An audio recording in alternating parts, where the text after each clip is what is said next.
Mic দিয়ে। তা আজকের মাইকে যেই সুন্দর ব্যবহার করলো, এতে আগামীতে গান ছেড়ে দিন লাগবে, এটাই হইল মূল কথা। আরো এক পালা গান আমি জহির পাগলার সাথে করেছিলাম, রায়পুরা না, রায়পুরাতে এক পালা গান করছিলাম, মনে হয় 3 বছর আগে না, 3 বছর আগে। তো কোনো রকম করে জানবা চেয়েছিলাম, মাইকটেক ভালো ছিল, আমি তো অত শক্তি খাটাইয়া গান গাওয়ার কায়দা আমার নাই। মাইকটেক ভালো ছিল, কোন রকম গানটা বাসে আইছিল। তাই খুব সাহস করছিলাম যে আজকে বুঝি আমার ইজ্জতটা বাঁচবো। দেখলাম যে না, আর ইজ্জত বাঁচার কোনো কায়দা, মানে শেষ রক্ষাটা বুঝি হবে না। ক্ষমা চাই আপনাদের সবার কাছে। জহির ও বাচ্চা মানুষ, শরীরে নতুন যৌবন, ও ডেগরা পাঠার মতো, ও ফাইরে ছিঁড়ে ফলে বোগাই অসুবিধা, কিন্তু আমার পক্ষে তো এটা সম্ভব না। এই মাইক দিয়ে কোনোদিন গান চলে আমার জীবনে আর জানা নাই কেন এই বাড়িতে এই মাইক আসছে। লক্ষ লক্ষ টাকা খরচ করে যেখানে উরস করা হয়, সেখানে এই মাইক কেন আসবে, এটার কোনো যুক্তি হয় না। আর এই মাইক আনা মানে হলো শিল্পীরে শুধু কষ্ট দেওয়া। শুধু শিল্পী একা কষ্ট পায় না, শ্রোতারাও কষ্ট পায়। আপনাদের অনুষ্ঠানটাই নষ্ট হয়ে যাওয়ার মতো হয়ে গেছে। কারণ এটা আমরা কতটুক সময় টিকে থাকতে পারবো, আপনাদের ধরে রাখতে পারবো আমি জানি না। তারপরেও মালিক যদি দয়া করে, যে অলি আল্লাহর দরবারে আসছি, সেই অলি আল্লাহ যদি আমাদের উপরে মেহেরবানি করে, তাহলে আমরা রাত পার করতে পারবো। আমরা সেই আশাই চেয়ে আছি। গান শুনেছি চমৎকার, এটা রজবের চাঁদ, যে চাঁদে আল্লাহ নবীর মেরাজ হয়েছিল, সেই মেরাজ নিয়ে আমরা গানটা শুনলাম। মরহুম ইব্রাহিম সরকারের, ইব্রাহিম উনি সরকার বলতে উনি তো আমাদের বাউল গান করতো না, তাই সরকার টাইটেলও তার ছিল না। যখন উনি আধুনিক গান করতো, লিখতো, তার লেখা আল্লাহ তাআলা তাকে নাজাত দিক, তাকে জান্নাতের উচ্চ মাকাম দান করুক। চমৎকার গান তিনি করেছে, মানুষকে সেবা দিয়েছে গানের মাধ্যমে। কি হইলো তোমাদের? একটু দাঁড়াও, হ্যাঁ এইভাবে ধরে রেখো, একটু দাঁড়াও ইয়া মোহাম্মদ, আমি নয়ন ভরে তোমায় দেখবো। আজকের পাল্লাটাও তো মালজোড়া পাল্লা নাকি? তা মালজোড়া পাল্লা, সে যেমন গান করছে, ভুলে পড়ে ভুলে গেছি, স্মরণ হয় না জন্ম মরণ, নিকটেরই বন্ধু তুমি, তোমার মতো নাই আপন। আমি বন্দনা করলাম, ও আল্লাহ করো দয়া হিনু দাসের, তোমার দয়া বিনা আমরা বাঁচি কি করে। অর্থাৎ এই মালজোড়া গানের যে সিস্টেমটা, এটা কিন্তু বন্দনা থেকেই শুরু হয়ে গেছে। এবার একটু দাঁড়াও ইয়া মোহাম্মদ, আমি নয়ন ভরে তোমায় দেখবো। আমার বাজানের লেখা একটা গানের কথা এই গানের পাশে আমার মনে হইল।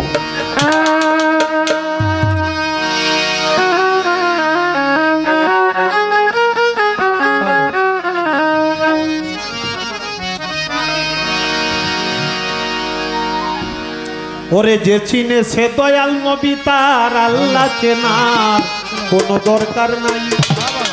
এইভাবে যে চিনেছে দয়াল নবী, তার আল্লাহ চেনার কোনো দরকার নাই। আমি গুম্মা পথে যাই, কে বা আল্লাহ কে বা নবী, আমি কোন বা পথে যাই। হাতে লয়ে গাই, কারণ মাইকের ভিতরে যে বসে গাইলেও যায় না, বাইরে তো টানবই না। আমার নবী করিম সাল্লাল্লাহু আলাইহি সাল্লাম যখন মেরাজ করে এই দুনিয়াতে আসছে, তখন সাহাবারা জিজ্ঞেস করলো, আপনি মেরাজ করে কি আল্লাহকে দেখেছেন? বললে হ্যাঁ দেখেছি। কার মতো? আবু বকর, ওমর, ওসমান। তাদেরকে বললো তোমার মতো, তোমার মতো, তোমার মতো, অর্থাৎ যে যায় তারে কয় তোমার মতো দেখছি। পাঞ্জাতনের একজন মাওলাই আলী, যার কথা আমার নবী করিম সাল্লাল্লাহু আলাইহি ওয়াসাল্লাম বলছে, মান কুনতুম মাওলাহু ফাহাজা আলিউন মাওলা। আমি নবী যাদের মাওলা হযরত আলী হবে তাদের মাওলা। আনা মদিনাতুল ইলমে ওয়া আলিউন বাবুহা। আমি নবী ইলমের শহর, হযরত আলীর শহরে প্রবেশ করার দরজা। সেই মাওলা আলী। চুন্নু কাকা 500 টাকা আমাকে পুরস্কার করেছে, ধন্যবাদ। সেই মাওলা আলী যখন নবী করিম সাল্লাল্লাহু আলাইহি সাল্লামকে জিজ্ঞেস করলো ইয়া রাসূলুল্লাহ, আপনি আল্লাহকে দেখেছেন? আমি তো বিশ্বাস করি, কিন্তু আল্লাহকে আপনি কার মতো দেখছেন? এই যে জনে জনে যে কয় তারই কোন তোমার মতো আপনি আসলে দেখছেন কার মতো? তখন নবী করিম সাল্লাল্লাহু আলাইহি সাল্লাম বলছিল মা আনরানি ফাকাত রায়াল হক, তোমরা আমাকে দেখো, যে আমাকে দেখে তার খোদা দেখার কোনো বাকি থাকে না। তাই আমার বাজান তার গানের মধ্যে বলছে যে চিনেছে দয়াল নবী আর আল্লাহ চেনার কোনো বাকি নাই। বাবা যে চিনেছে দয়াল নবী তার আর আল্লাহ চেনার কোনো বাকি নাই। আমি কোন বাপে যাই, কে বা আল্লাহ কে বা নবী, আমি কোন বাপে যাই। যে চিনেছে দয়াল নবী তার আল্লাহ চেনার দরকার নাই। ও বাবা যে চিনেছে দয়াল নবী তার আল্লাহ চেনার কোনো বাকি নাই। আমি কোন বাপে যাই, কে বা নবী, আমি কোন বাপে যাই, কে বা আল্লাহ কে বা নবী, আমি কোন বাপে যাই। লক্ষাধিক হে রাস্তা লইয়া আল্লাহ নূর নবীজির শান গাহিয়া। লক্ষাধিক হে রাস্তা লইয়া নূর নবীজির শান গাহিয়া।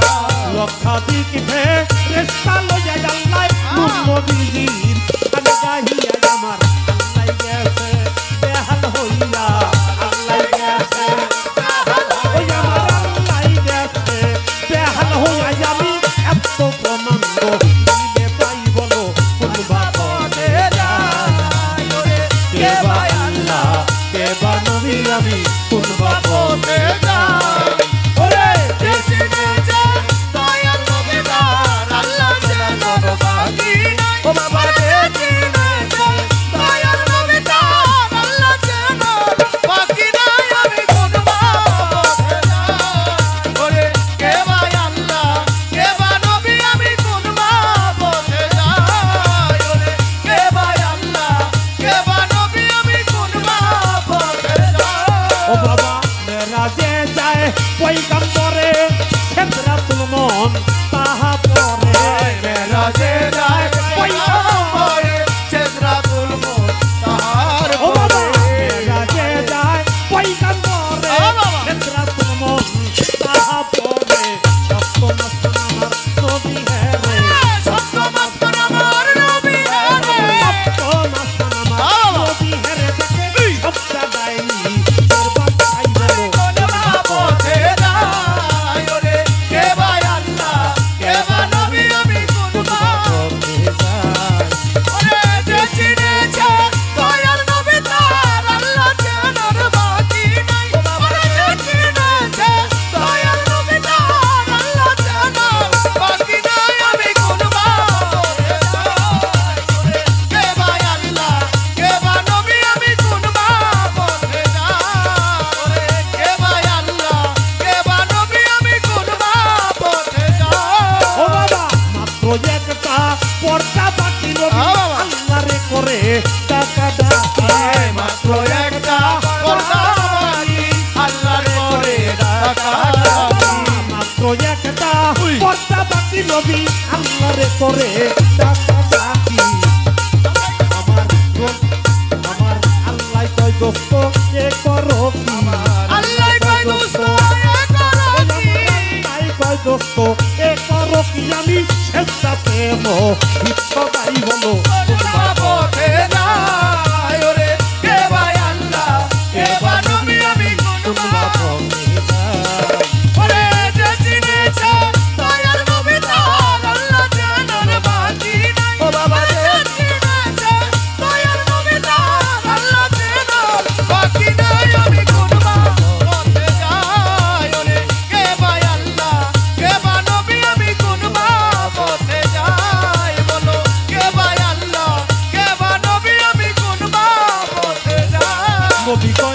সেজদা পয়দা খোদা তোমার পরে বলো তুমি আবার সেজদা করো কারে সেজদা পয়দা তোমার করে তুমি আবার সেজদা করো সেজদা পয়দা আল্লাহ তোমার পরে তুমি আবার সেজদা করো কারে আমার আল্লাহ কই দোস্তের কদমের পরে আল্লাহ কয় দুস্তার কদমের পরে আল্লাহ কই দোস্তের কদমের পরে আমি শেষ করলাম আর খোদাই বলো কোন বাপে যায় ওরে কে ভাই আল্লাহ কে বা নবী আমি কোন বাপে যায় কে চিনেছে দয়াল নবী তার আল্লাহ যেন বাকি নাই ও বাবা কে চিনেছে দয়াল নবী তার আল্লাহ যেন বাকি নাই আমি কোন বাপে যাই ওরে কে ভাই আল্লাহ কে বা নবী আমি কোন বাপে যাই ওরে কে ভাই আল্লাহ কে বা নবী আমি কোন বাপে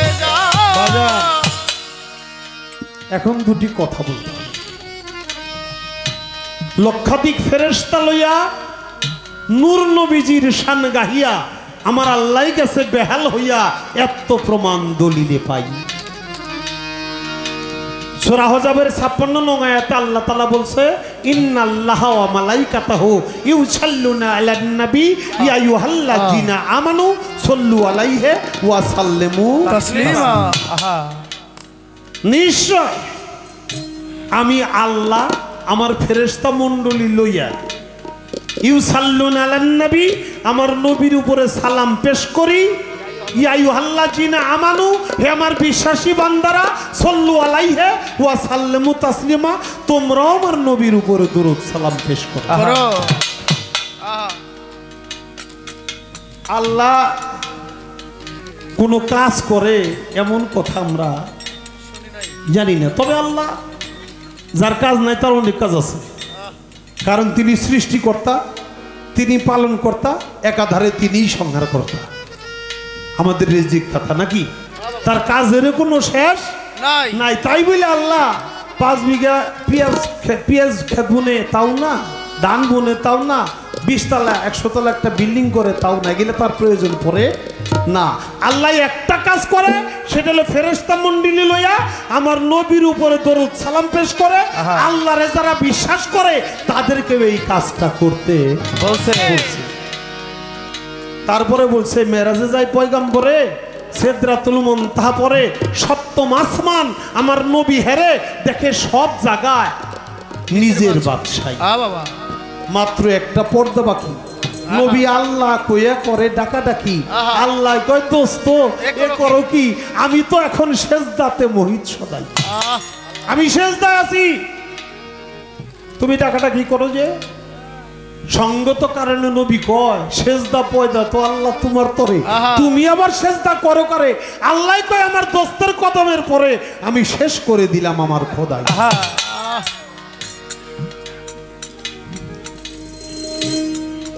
আসমানে আল্লাহ জমিনে এসেছে রাসূল আল্লাহ আল্লাহ সাল্লাল্লাহু আলাইহি ওয়াসাল্লাম অর্থাৎ নিরাকার যার কোনো আকার নাই তার নাম হলো আল্লাহ যখন আকার রূপ ধারণ করে তখন সে হয়ে যায় মুহাম্মাদুর রাসূল আল্লাহ সবাই বলি সাল্লাল্লাহু আলাইহি ওয়াসাল্লাম এই হলো ভেদ আমার এই গানের মূল সারাংশটা বলার জন্য চেষ্টা করলাম আমার বাজান বলছে রশিদ কয় পুরুষ প্রকৃতি জুইটা সেভি সনপিরিতি রশিদ কয় পুরুষ প্রকৃতি দুইটাতে কি সম্পৃক্তি আমার বাজান কয় পুরুষ প্রকৃতি জুইটা সেভি সনপিরিতি কে বা পুরুষ কে প্রকৃতি কে পুরুষ আর কে প্রকৃতি কে বা পুরুষ আর কে প্রকৃতি আমি হক কথা কই কে ডরাই বলো বাপে যাই ওরে কে ভাই আল্লাহ কে বা নবী আমি কোন বাপে যাই আরে যে চিনেছে দয়াল নবী তার আল্লাহ যেন বাকি নাই যে চিনেছে দয়াল নবী তার আল্লাহ যেন বাকি নাই কোন বাপে যাই ওরে কে ভাই আল্লাহ কে বা নবী আমি কোন বাপে যাই কে বা আল্লাহ কে বা নবী আমি কোন বা পথে যাই কেবা আল্লাহ কেবা নবী আমি কোন বা পথে যাই